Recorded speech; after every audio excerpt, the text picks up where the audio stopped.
இந்த ஆண்டு ஈப்பேட்டை வருமானம் நமக்கு 3,90,170. அதன் செலவுகள் 43,130. காப்போட சம்பளம் 1,34,000.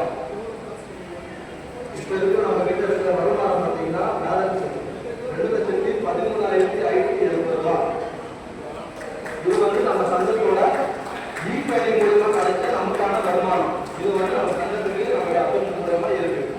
இதுல ஏதாவது இணைப்புரைகள் ஏதாவது இருந்தால் நமக்கு தெரிவிக்க நான் வேலை எடுத்து நான் கொடுத்து ரெடியா இருக்கேன். நன்றி.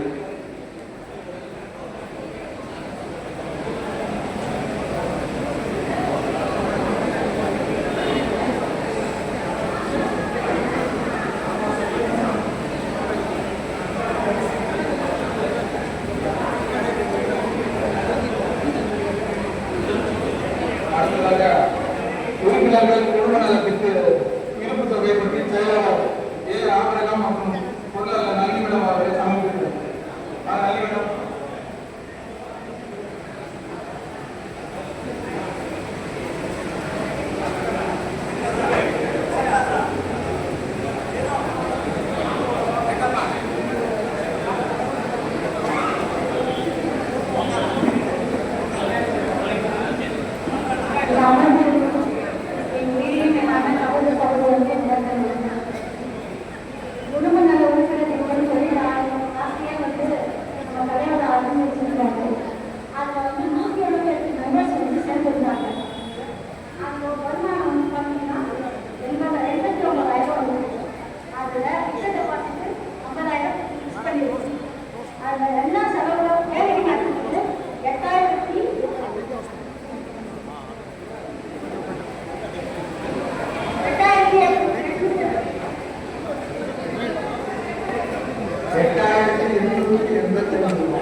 அடுத்தது சங்கத்தின் உறுப்பினர்கள் தங்கள் கருத்துக்களை பதிவு செய்தது.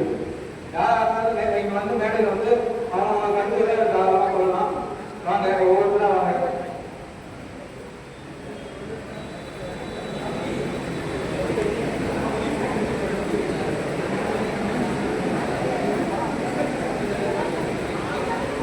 அனைவருக்கும் வணக்கம், காலை வணக்கம். நமது சங்க தலைவர் அவர்களுக்கும் மற்றும் கூட இருந்து அவர்கள் பணிபுரிந்திருக்கும் மற்ற நிர்வாகிகளுக்கும் உறுப்பினர்களுக்கும் வந்த நண்பர்களுக்கும் வராத நண்பர்கள் அனைவருக்கும் நான் என்னுடைய இடத்தை தெரிவித்துள்ளேன். ஒரு திருக்குறள் வள்ளுவர் ஏற்றலும் வீட்டலும் ஆத்தலும் காத்து உயர்த்ததும் வல்லதொரு அரசு. ஒரு அரசை நிர்வகிக்கிறது வரவை கொண்டு வரணும், அது மூலியமாக செலவை கொண்டு வரணும், அது மூலமாக நல்ல ஒரு அரசை ஆட்சியை நடத்தணும் என்பாங்க. அதனால் நம்ம சங்கத்தில் நமது சங்கத் தலைவர் சுகுமார் அவர்கள் சிறப்பான முறையில் வரவை எப்படி கொண்டு வர முடியுமோ அந்த அளவுக்கு வர வைத்து அனைத்து உறுப்பினர்களுக்கும் இன்னும் செலவு உடல்நிலை சரியில்லையா, உங்களோட குழந்தைகளுக்கு ஏதாவது படிப்பு செலவு தேவையா, இல்லை மேற்கொண்டு உங்கள் குடும்பத்தில் யாராவது ஒரு உறுப்பினர் இறந்து விட்டால் அவங்களுக்கு உதவி தேவையா, எல்லா விதமான உதவியும் ஒரு வருமானத்தை வரவழைத்து அது மூலியமாக பெருக்கி அந்த மூலியமான செலவு செய்கிறார் என்றால் மிகவும் பார்க்கக்கூடிய இந்த செயற்குழு கூட்டத்தில் நான் தெரிந்து கொள்கிறேன். மற்றும் இனிவரும் காலங்களில் எனக்கு ஒரு சின்ன ஓய்வூதியத்தை கொண்டு வரணும்னு சொல்லி நான் கேட்டுக்கொள்கிறேன். எல்லாரோட ஒரு 60 வயசான பிறகு இந்த ஓய்வூதியத்தை எல்லாருக்கும் ஒரு 500 ரூபாய் மாதம் ஒரு 500 ரூபாய் கிடைக்கிற மாதிரி 60 வயசானவங்களுக்கு அது கிடைக்கிற மாதிரி பண்ணி செய்யணும்னு தாழ்மையிலும் நம்மளோட சட்டத் தலைவர் அவர்களை பணிவுடன் கேட்டுக்கொள்கிறேன். நன்றி, வணக்கம்.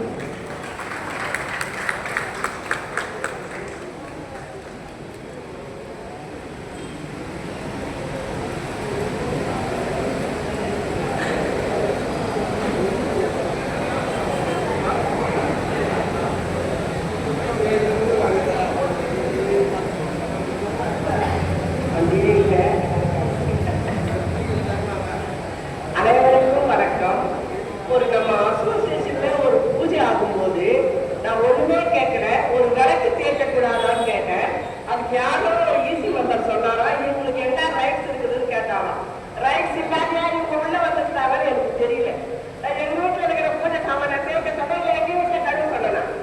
பூஜை அப்படி இருக்குதே நான் கேட்ட கேள்விக்கு இவங்களுக்கு என்ன ரைட்ஸ் இருக்குதுன்னு கேட்டாராம்.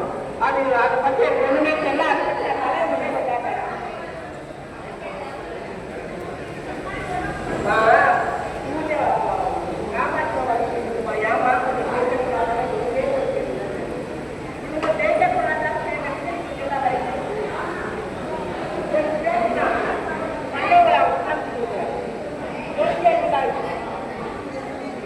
அதனால நான் பயணமா கேட்கிறேன்.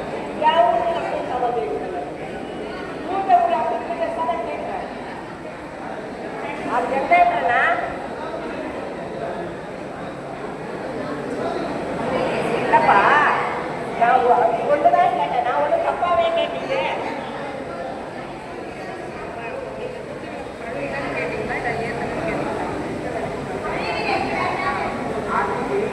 காப்ப கேட்கறதுக்கு நீங்க என்ன ரைட் எங்களுக்கு ரைட்ஸ் உள்ள வந்தாங்கன்னு எனக்கு தெரியலையே. அந்த கேள்வி யார் கேட்டிருந்தாலும் எங்கள் சார்பாக மன்னிப்பு. இதுக்கப்புறம் இந்த மாதிரி கேள்வி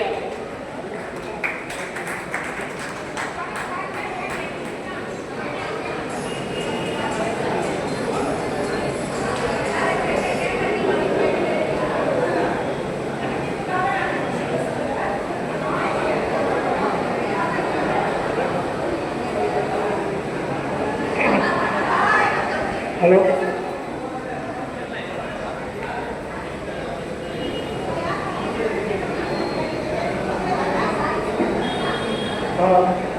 மரியாதைக்குரிய தலைவர் கிருஷ்ணகுமார்